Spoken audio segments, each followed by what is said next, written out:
Madame la Présidente de l'Union sociale pour l'habitat, Messieurs les Présidents de la métropole, du département et du Conseil régional, Mesdames et Messieurs les élus que je vois nombreux dans cette salle, mes chers collègues, Mesdames et Messieurs les présidents et directeurs, Mesdames et Messieurs, mes chers amis, je vous souhaite tout d'abord naturellement la bienvenue dans notre belle ville de Bordeaux. Je suis très heureux d'accueillir pour 3 jours le congrès de l'Union sociale pour l'habitat, qui ne s'était pas tenu à Bordeaux depuis 2011. Et en disant Bordeaux a-t-elle changé? Oui. Nous avons déjà gagné 22 000 habitants et beaucoup construit pour les accueillir. Mais ces nouvelles constructions ont aussi un revers. Nous avons aussi sacrifié ou artificialisé beaucoup d'hectares en vue de ces constructions. Bordeaux, c'est aussi une ville où le prix du foncier a plus que doublé ces dernières années. Ici, pratiquement, plus aucun bailleur social ne peut être maître d'ouvrage de ces opérations. Plus aucun bailleur social. En 2011, Bordeaux ne remplissait pas déjà ses obligations légales avec 16% de logements sociaux. En 2021, Bordeaux ne les remplit pas plus, avec un taux de 18,5%.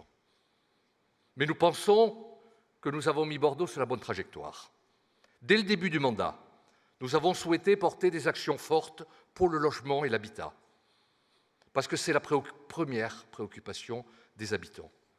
Se loger dignement et se loger à un coût acceptable pour nombre de concitoyens, à Bordeaux comme ailleurs, ce sont deux objectifs qui s'avèrent trop souvent irréconciliables. Construire, inclure, penser l'avenir, comme nous y incite ce congrès, c'est d'abord permettre à toutes et à tous de se loger dans de bonnes conditions. Un habitat de qualité est un prérequis à toute transition écologique. Notre politique de l'habitat à Bordeaux se veut au carrefour des solidarités et de l'écologie. Tout en décrétant le zéro artificialisation, nous maintenons, j'insiste, nous maintenons le rythme de construction de 3 000 logements annuels, tout simplement pour répondre à notre programme local de l'habitat. Nous avons, avec la métropole, lancé une modification du plan local d'urbanisme pour baisser le seuil de déclenchement des opérations de réalisation des logements sociaux. Nous augmentons aussi le pourcentage de logements sociaux à réaliser, en passant de 35 à 40% en locatif et 10% en accession. À Bordeaux même, nous souhaitons la construction de 1500 logements sociaux chaque année, contre 1000 prévus à notre PLH. Pourquoi devons-nous maintenir un tel rythme de construction? Parce qu'il faut loger nos habitants, sans laisser personne sur le bas-côté ou dans la rue, parce que les bailleurs sociaux doivent à nouveau pouvoir être maîtres d'ouvrage direct de leurs opérations.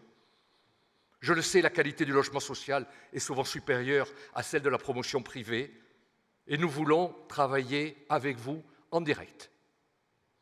Nous allons donc solliciter notre établissement public foncier local afin de vous aider à trouver du foncier constructible à Bordeaux. Et je profite de cette occasion pour vous l'annoncer, nous allons développer un vaste plan de construction de baux réels solidaires de BRS sur la ville. Nous avons par exemple repensé et réorienté une grosse opération d'urbanisme sur la rive droite où nous allons construire 3 400 logements, dont 1 190 logements locatifs sociaux et 1000 BRS et accession sociale. Pour mettre en œuvre tout cela, il nous faudra pouvoir compter sur des moyens, sur le soutien et la participation des habitants. Pardon de démarrer par le volet des moyens, mais je m'efforce d'être quelqu'un de pragmatique. Et dans la pratique, accueillir de nouveaux habitants, construire des logements pour eux, et surtout des logements sociaux, cela coûte cher. Le rapport Rebsamen estime le reste à charge de la collectivité à près de 20 000 € par logement, en équipement, voirie, etc. 20 000 € par logement. À Bordeaux, cela représente 60 millions d'euros par an. Le rapport Rebsamen évoque aussi une piste très intéressante, celle de la compensation de la taxe foncière sur les propriétés bâties pour le logement social. Bien sûr, l'exonération de cette taxe incite les opérateurs à construire. En revanche, elle enlève aux communes des moyens indispensables pour répondre aux besoins des nouveaux habitants, aux services de proximité qu'on leur doit, des écoles, des crèches, et j'en passe. À Bordeaux, sachez-le, le seul manque à gagner de la compensation représente plus de 6,5 millions d'euros par an. Plus de 6,5 millions.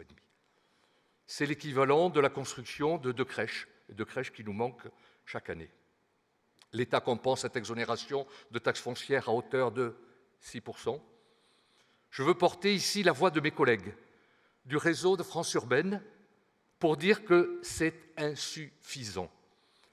Le Premier ministre n'étant pas encore arrivé, mais je vais néanmoins interpeller l'État pour dire que la demande que nous formulons, très explicitement, c'est « nous attendons de l'État qu'il compense enfin intégralement cette exonération ». Merci. Merci. Les maires apprécient et je pense aussi les acteurs du logement social aussi. Le soutien et la participation des habitants, c'est la deuxième clé pour construire de nouveaux logements et tout à la fois mener la transition écologique. Il faut réconcilier nos habitants avec l'acte de construire et faire la ville avec eux. Notre initiative du label Bâtiments frugal bordelais leur rend toute leur place dans cette fabrique de la ville en les associant à la délivrance du label. Avec ce label, nous voulons nous doter d'un outil adapté aux particularités climatiques locales.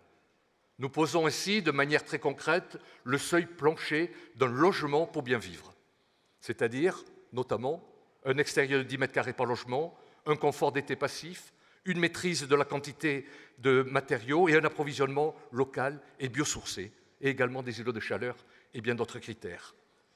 Vous l'aurez compris, notre label vise la résilience de l'habitat dans un monde déjà annoncé plus chaud de 2 degrés. Ce label est en cours d'intégration dans la modification de notre PLU. Pour le mettre en œuvre, nous aurons, là aussi, besoin du soutien de l'État. Le plan de relance peut jouer son rôle en soutenant la structuration des filières de construction en matériaux locaux et biosourcés.